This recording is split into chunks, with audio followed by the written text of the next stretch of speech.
영상을 클릭해주셔서 정말 감사합니다. 좋아요와 구독하기도 한 번씩만 부탁드릴 수 있을까요? 정말 감사합니다. 안녕하세요. 흑잡스입니다. 요즘 여러가지 생각이 많이 들고 있습니다. 가장 듣기 싫은 소리인 벼락거지부터 영끌 같은 얘기들이 많이 나옵니다. 그래서 머릿속에 드는 생각은 진짜 빨리 자산을 모으면 좋겠다라는 생각이 들고 있습니다. 요즘 시대가 영혼까지를 끌어모아야 하고 열심히 살고 저축을 했는데 벼락거지로 몰리는 상황에 제가 살고 있기 때문입니다. 그래서 오늘은 가장 빨리 현금 1억을 모으는 가장 단순한 방법에 대해서 소개를 하려고 합니다. 이 영상이 무조건 맞는 말을 하는 것도 아니고 또 틀린 말을 하는 것도 아니기 때문에 좋은 부분만 발췌를 했으면 좋겠다고 생각합니다. 또 영상에서는 각 개개인마다 가정의 상황이나 개인의 성향, 소비 정도나 하는 일을 단순하게 가정을 해서 말하는 거기 때문에 조금의 차이점도 있을 것 같습니다. 그러나 근본은 변하지 않는 것처럼 가장 기본적인 것들은 변하지 않는다는 생각으로 영상을 촬영해 보았습니다. 첫 번째 방법인데요. 노동 더하기 노동입니다. 이게 무슨 말이야 하는 분들도 있겠지만 일반인이 보통 사람이 가장 쉽게 돈을 벌고 모을 수 있는 방법은 노동의 양을 늘리는 것입니다. 즉 첫 번째 방법은 그래서 노동, 그리고 노동이라 정했습니다. 그냥 단순히 본업 하나만 해서는 지금 이 시대에 올라가는 속도를 따라잡을 수 없을 정도가 되었습니다. 특히 사회초년생 등 본업의 벌이가 녹록치 않은 사람이라면 노동을 늘리면 어떨까 하는 생각을 해봤습니다. 그리고 이게 제일 간단합니다. 그리고 단순하게 현금 1억을 모으는데 빨리 갈 수 있는 방법이라고 생각합니다. 노동의 양을 늘려서 종잣돈을 빠르게 모으는 것입니다. 방법은 다양할 것 같습니다. 본업 외에 주말 및 저녁에 추가 일을 구하는 것입니다. 스파성의 일이 부업으로는 제일 좋을 것 같아요. 제가 요즘 자주 가는 블로거 분들 중에 한 분이 있는데요. 그분은 지금 상당히 자산을 많이 보유하셨습니다. 누구의 도움도 받지 않고요.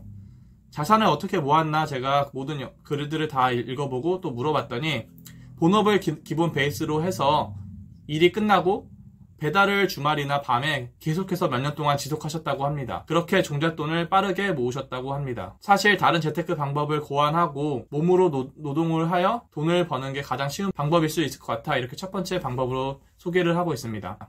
그리고 주변에 사장님 또 형님들만 봐도 단순하게 이 방법을 사용하여 돈을 모으신 분들의 비율이 제일 높았고 안정적으로 돈을 모았습니다. 또 그렇게 돈을 모으시고 이후 투자로 더 큰 자산을 모아가시는 분들의 비율이 가장 많았습니다. 제 주변 일반 사람들 중에서는요. 그래서 첫 번째 방법으로 소개를 드립니다. 이 방법의 장점으로는 정말 단기간 2년에서 3년에 돈을 많이 벌지 못하는 분들도 1억에 도달할 수 있다는 장점이 있으며 일을 하느라 돈 쓸 시간이 없다는 추가 장점도 있습니다. 뒤에 두 번째 방법에서 소개를 하겠지만 자연 절약이 되는 일석이조의 방법입니다. 그러나 단점으로는 정말로 많이 힘이 들고 때로는 현타가 올 수도 있습니다. 하지만 이 방법의 효과는 가장 좋기 때문에 한 번쯤 도전해볼 방안입니다. 여기에 부모님 집을 거주하는 콤보까지 쌓인다면 시간은 더 앞당길 수 있다고 생각을 합니다. 두 번째 방법입니다. 노동 더하기 절약입니다. 사실 노동 플러스 노동이 현금 1억을 모으는 쉬운 방법이라고 생각을 하지만 그렇게 할 수 없는 분들이 상당수일 것입니다. 누군가는 그런 체력과 상황이 안 될 수 있을 경우도 상당할 거고요.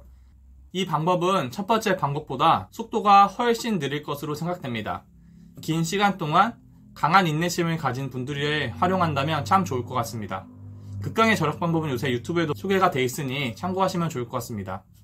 그 정도로 하셔야지 본업을 유지하면서 약 4에서 5년 사이에 도달할 수 있다고 생각합니다. 물론 부모님 집에서 이 방법을 사용한다면 1년 정도는 더 앞당길 수 있다고 생각합니다. 이 방법의 장점으로 1번 방법에 비해서 몸이 많이 피곤하지 않다는 장점이 있습니다. 단점으로는 젊은 시절 누릴 수 있는 혜택을 조금은 내려놔야 할 수 있다는 것도 있습니다. 좋은 물건, 좋은 서비스를 잠시 멀어지는 것입니다. 하지만 이번 방법은 많은 분들이 사용을 하시고 있고 그래도 적당히 종잣돈을 만드는 방법이어서 추천드리는 방법입니다. 보편적인 방법입니다. 단 절약을 적당히 하면 효과가 거의 없을 수 있으니 종잣돈을 모으는 이 기간만큼은 극단적으로 하시는 것이 좋을 수도 있습니다. 다음은 세 번째 방법인데요. 본업을 열심히 하고 투자를 하는 것입니다. 이걸 세 번째로 소개하는 게 상당히 이상하시다고 하시는 분들도 많으실 것으로 생각이 되는데요. 이유는 간단합니다. 투자는 양날의 검이잖아요. 잘하면 이득을 볼 수도 있지만 못하면 후퇴를 할 수도 있습니다. 또 이런 분들이 상당히 많습니다. 사실 종잣돈을 모을 때 후퇴는 단순한 후퇴가 아닙니다.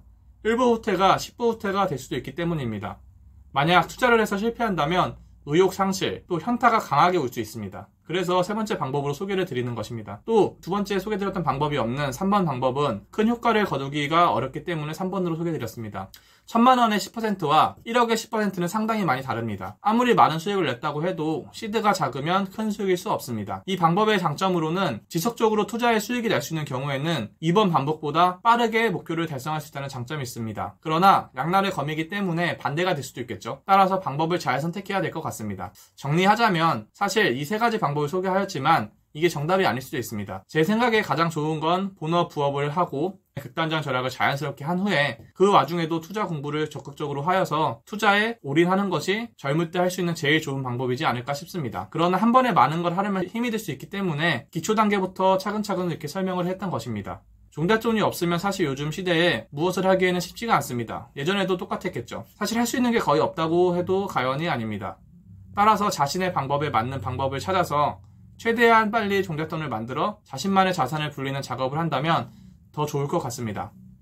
오늘도 긴 영상 시청해주셔서 정말 감사드리고 가능하시다면 좋아요와 구독하기도 한 번씩만 부탁드릴게요. 감사합니다.